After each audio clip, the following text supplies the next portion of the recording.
Assalamualaikum bobotoh, salam dunia. Saya doakan di hari ini teman-teman semua selalu dikasih kesehatan dan keselamatan dalam menjalani segala aktivitasnya. Amin. Baik bobotoh, langsung kita update informasi Persib Bandung terbaru yang mana alhamdulillah di laga perdana Piala Presiden ini ya Persib Bandung tampil cukup baik dengan mengemas kemenangan 2-0 gitu ya. Jadi 3 poin pertama yang mana ya gol dari Ciro Alves dan gol bunuh diri gitu ya dari striker PSM Makassar. Namun apapun hasilnya ini ya Persib Bandung lumayan masih solid, lumayan masih bagus lah gitu ya untuk chemistry-nya, dan juga memang untuk tim-tim yang lain kita juga akan lihat itu apakah memang sudah padu atau belum. Tapi tadi juga PSM Makassar dengan banyaknya pemain yang baru, pemain asing untuk khususnya ini masih belum padu gitu ya. Jadi ya tidak bisa dijadikan patokan juga apakah memang Persib Bandung sekarang bermain baik, besok harus lebih baik tentunya. Namun ya PSM Makassar juga akan berbenah atau tim-tim yang lain juga akan berbenah dengan adanya kompetisi atau Piala Presiden ini. Jadi ya pramusim ini sangat baik untuk ya kekuatan tim gitu ya, membentuk kekuatan tim sebelum bertarung di ajang sesungguhnya, di ajang Liga 1 2024 besok gitu, yang kurang lebih ya kurang dari 3 minggu lagi teman-teman.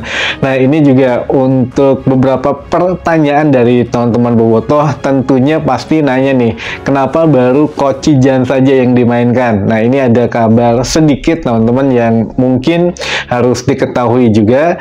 Jadi kalau untuk Dimas Derajat juga masih mungkin harus menyelesaikan atau harus izin terakhir gitu ya di kesatuannya, dan juga lagi beberes dan memang lagi dikasih waktu dulu untuk memulihkan karena baru gabung juga. Jadi ya dikasih waktu untuk berbenah lah, intinya untuk berbenah dulu sehingga ya mungkin main di untuk kedua besok ya, di laga kedua besok. Jadi kalau untuk Dimas Derajat ya jangan khawatir juga teman-teman bahwa ya kapan misalkan ada surat perintah pindah kesatuan misalkan, jadi apakah bisa pindah dari Persib juga. Nah ini sudah diantisipasi tentunya menurut manajemen Persib ya, belajar atau berkaca dari beberapa kasus sebelumnya. Untuk Dimas Derajat insya Allah ya 3 tahun dengan kontraknya, atau ya gimana ya, intinya ya insya Allah ada selama mungkin di Persib Bandung lah, karena kalau untuk perizinan ini sudah ngobrol langsung dengan komandannya dan juga punya etikat baik lah gitu ya, menjalin silaturahmi yang baik antara kedinasannya dan juga manajemen Persib Bandung, sehingga ya tidak diambil kapan saja kalau memang dibutuhkan. Jadi ada prosedurnya di sini, dan memang juga ya kalau yang sebelumnya ya itu tadi mungkin tidak ada kedekatan atau ya mereka perlu banget gitu ya. Jadi kalau untuk Dimas Derajat jangan khawatir teman-teman, ada sedikit ikatan di sini yang memang agak sulit kalau tiba-tiba dikirimin surat pindah gitu ya, tapi ya insya Allah enggak lah. Lalu yang kedua, Tyron Del Pino ini memang Tyron ini dikasih waktu jeda istirahat dulu, karena memang setelah sampai dari Spanyol ke Indonesia ke Bandung ini juga masih jet lag tentunya, dan memang ya memulihkan kebugaran dulu. Kalau bisa dimainkan nanti di laga kedua akan bermain, dan mungkin tidak full juga ya, beda dengan Matteo Kocijan yang sudah lebih dulu datang ke Bandung gitu. Jadi sudah bisa dimainkan walaupun memang tidak full, tapi ya Kocijan ini lumayan bagus teman-teman. Itu juga untuk skillnya sudah sedikit ya, benar kata Bojan Hodak, kalau memang waktu awal datang ketika latihan pertama ya ini memang masih kehilangan sentuhannya, tapi untuk beberapa waktu ke depan mudah-mudahan bisa mengembalikan sentuhannya, karena ya sudah lama juga lumayan nggak main gitu ya, dan juga ini bermain di Liga Indonesia. Namun itulah yang skill dari Eropa ya. Jadi kalau Eropa ya skill bola pendek dan juga skill dari kakinya. Jadi bukan hanya mengandalkan kecepatan, namun dari kecepatan juga tadi lumayan lah bisa langsung bolak-baliknya ke posisi awal, ke menyerang dan balik lagi ke posisi awal juga masih cukup oke. Jadi Matteo Kocijan ya rankingnya lumayan 7,5 lah teman-teman gitu ya, lumayan bagus. Lalu kenapa Gustavo? Mungkin ya Gustavo tidak dimainkan juga. Nah ini Gustavo katanya memang ada sedikit harus ngurus perizinan juga. Saya nggak tahu perizinan apa tadi kabar terakhirnya gitu ya. Jadi entah itu dokumen atau apa. Tapi minggu ini selesai katanya. Tapi ya nggak tahu lah di leg kedua nanti atau di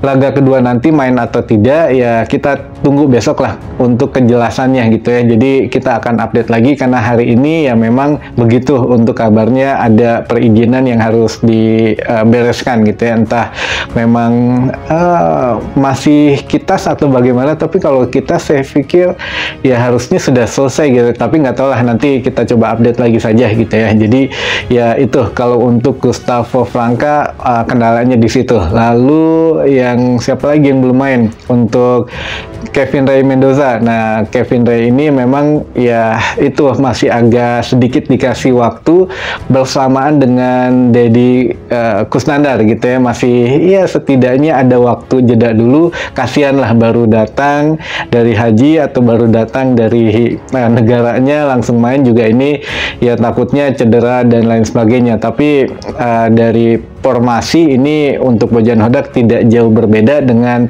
musim lalu, mungkin nanti agak sedikit di-upgrade lagi gitu ya. Dan ini juga sangat aktif sekali tadi untuk Igor Tolik pun memang lebih aktif daripada Goran Paulik gitu ya. Jadi memang pemain-pemain juga lebih nyaman sepertinya, lebih ngerti juga, dan Coach Yaya juga di sini lebih bisa menginfokan apa yang diinginkan oleh Coach Bojan dan juga Coach Igor gitu ya. Dan dibantu oleh Juppe tentunya. Kalau memang dari latihan ya Juppe juga sering ngasih hal yang ya bagus lah, sportingnya untuk yang positif gitu ya kepada pemain yang lainnya.